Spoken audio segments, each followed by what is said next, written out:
Lovelies, good morning, good afternoon, good evening, depending on where you're watching me from. This is Nature's Beauty, and you're welcome to today's episode.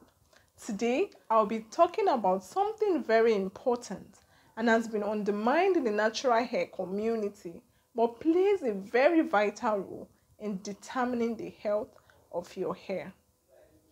I'm sure you're wondering what I'm talking about, right? It is the hair porosity. When people come to me for hair consultation, the first question I ask them is, what is your hair porosity? And each time I ask this question, I get three responses. The first response is from the group of individuals that have heard the word hair porosity and knows their hair porosity. The second response is from the group of individuals that have heard the word hair porosity but do not know their hair porosity, probably because they do not know how to go about it. The third response is from those group of individuals that are coming by the word hair porosity for the first time. If you belong to group 2 and group 3 category, don't worry. By the end of this episode, you'll be able to decipher what your hair porosity is. What is hair porosity?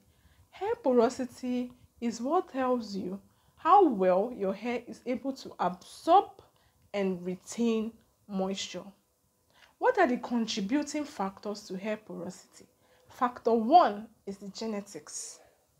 Factor 2 is the flexibility of the outer layer of the skin on your scalp, which is called the cuticle. The cuticle is responsible for how moisture passes in and out of your hair.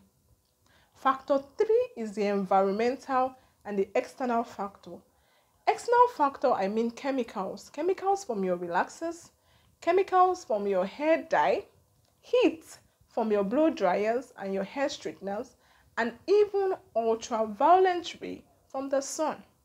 All these factors play a very key role in determining the health of your hair. You might want to ask, can hair porosity be changed? Yes, hair porosity can be changed provided it is not genetically influenced. Why is it important then for you to know your hair porosity?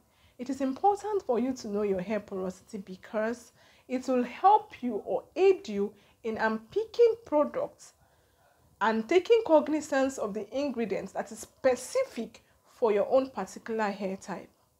It will prevent you from becoming a product junkie, and it will stop you completely from comparing your hair to someone else's hair.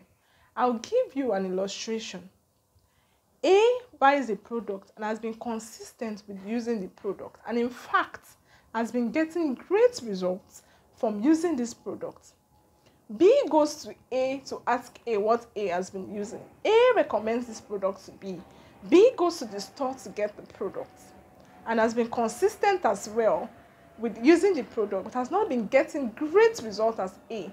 It could be that A and B actually have different hair porosity.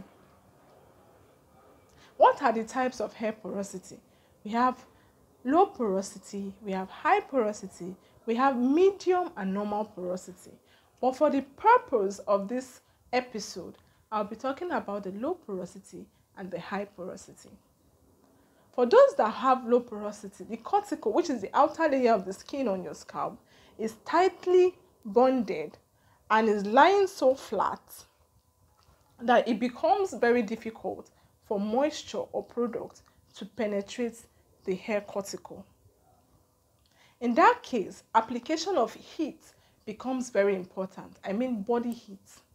It's as simple as getting a grocery bag or a shower cap and covering your hair completely with it, such that your hair produces heat and helps your cuticle to dilate or open up. When your cuticle opens up, it becomes easier for products to actually penetrate your hair. Low porosity hair repels moisture. Low porosity hair loves heat. Low porosity hair loves oils or butters that are actually very light and easy to penetrate the hair cuticle. And then for those people that have low porosity hair, you observe that it takes time for your hair to dry. Sometimes it will take 2 hours, 12 hours, 24 hours, even 2 days, depending on the density and volume of your hair. For those that have high porosity, your hair cuticle is widely open, such that it is easier for moisture. This is the trick. It is easier for moisture to actually penetrate the hair.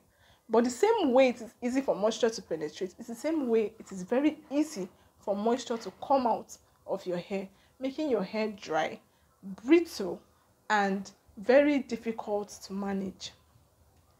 Those that have high porosity hair, you want to use deep conditioners that are protein containing. You want to use leave-in conditioners that are heavy, oils that are heavy like shea butter. You will want to consider staying away from heat, because like I said, for the low porosity, their hair needs it to open. But in the case of high porosity that is already very opened, you need something to close it. By the time you apply heat, you open it more further. So you want to stay away from heat. Now, what test can you actually carry out so that you'll be able to know? What test can you carry out to know your hair porosity, or what test can you carry out to aid you in knowing your hair porosity? The first test is actually the float test. The float test is very easy. You have to wash your hair properly and make sure that there are no products in your hair at all. Then get a glass of water like this and get a strand from your hair and drop it and observe for 10 to 15 minutes. If your hair floats on the water, it means you have low porosity hair. If your hair sinks to the middle of the cup or midway the cup, it means that you have normal or medium porosity. But if your hair sinks down to the bottom of the cup, it means that you have high porosity. That is the first test that you can actually carry out to know your hair porosity.